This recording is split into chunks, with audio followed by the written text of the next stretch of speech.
Good evening, Dubai. My name is Teddy B, and to many, I am not your average teddy bear. I was made in China a couple of years ago in a typical factory. There were many of me produced, probably thousands. I was then shipped to Kuwait, where I felt clueless.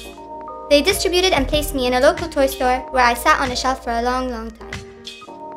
One day, a girl walked in, picked me up, and compared me to another teddy, which I had caught glimpses of in between the aisle. He was quite popular, and I wasn't. She dropped him and took me home. I was confused. She seemed too old for teddy bears. On the way, she explained to me how I would act as a transition as she had just moved back, that I would act as a social experiment to help her settle back in. I think she misunderstood the qualities of an inanimate object. How was I going to help her understand her society? I started to stress. I wasn't trained for this. She glanced at me and smiled as she reassured me that I wouldn't even have to lift a finger. I didn't lift a finger, as every day I was picked up and placed somewhere new. She took photos of me in dirty locations, scary situations, beautiful spaces, and with interesting people. We started a blog together, and we agreed that 365 days would be enough to help her adjust. Every day we posted a photo, and every day we wrote short captions that then became articles as we felt more comfortable stating our opinions. She would dress me up, buy me props. Yes, I have a Land Rover and it's pretty cool, electric too. Carry me in her bag wherever she went in case there were spontaneous moments to capture. The blog started to become popular. I was mentioned on other blogs. I was interviewed on the radio, magazines, and newspapers. I was on the cover of a couple too. I'm in the process of creating my own music video with my own track. My blog is being redesigned, and I have a Teddy B merchandise line on the way. A lot of people have criticized this project in the sense that it has been done before. Many people have taken their inanimate objects and placed them around the world, taken photographs with them, and showcased them in a blog. True, I don't deny that. However, I will argue that none of those objects have a Facebook profile and fan page with 1,160 members within 4 months. I will state that I am the most interactive object in this region, with people addressing me with my name, Teddy B, in emails, interviews, and phone calls. I am no longer an inanimate object, but a character, a mascot, a local pop icon, and to some people, an inspiration. This was not expected, because when we started this project, we thought it would be personal and intimate between friends and family. We didn't think that word would spread so fast, and that we would target a unique part of our society. We found people that understood the concept and encouraged us to make it bigger and better, because the blog was a breath of fresh air. So we challenged ourselves and went to places in Kuwait that people forgot about or never went to. Through this challenge, there were a few objectives. My owner came back to Kuwait with misconceptions on how things will be like after living an independent life abroad for 6 years.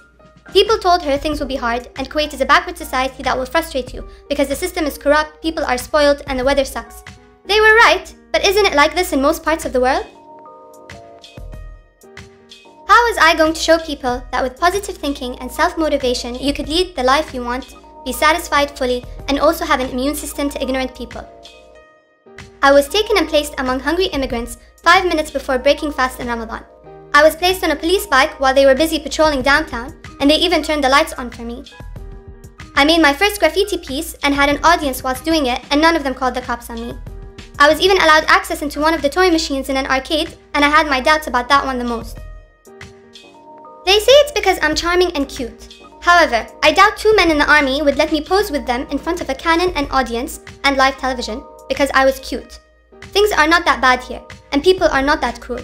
There is a hunger in this country for things that are anti-routine. This is a spontaneous society, and although there are many cracks, the people are always craving change. There will always be stubborn people that will try to stand in your way, but the sooner you forget about them, the quicker you can move on. We are a non-profit blog, and all the money we make from merchandise and ad space goes to a charity or organization that needs funding at the end of my 365-day project. Every month, I look at a cause and I promote it. If I don't end up picking that organization, at least I would have created awareness towards it. We teddy bears like to do good things for others, so this was part of the initial contract with my owner. The people we have met along the way have been amazing.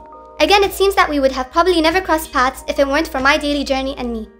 I have met filmmakers, painters, musicians, rappers, environmentalists, religious fanatics, humanitarians, microbiologists, ambassadors, Shiro Nakamura, and who knows whom else in the near future. Not only that, but the people I have been interacting with on my blog, the ones who comment on a daily basis, gives me this sensation that I know these people and that they're my friends. But to be honest, I don't. I don't know what they look like or what their real names are. It's awesome because they're interested in my life and what I have to say or do without really knowing who I am. Another challenge we really enjoy is to try to portray a point through photography. We are not professionals, and photography is a passion and hobby for us. We are figuring out new ways every day to visualize our emotions, whether it's the angle, style, or color of our photos. We try not to seem repetitive, and we try to intrigue our fans with new ideas and notions. It's challenging to maintain and entertain a Kuwaiti fanbase. The word habba is a Kuwaiti term that means to go with the trend. These trends are usually short-lived, but create such a huge impact that it shakes the core of our society. There is a large buzz over new things, however that buzz dies off as quickly and powerfully as it started. Competition is fierce in this country, so I always need to derive new ways of staying cool. Today is the 158th day.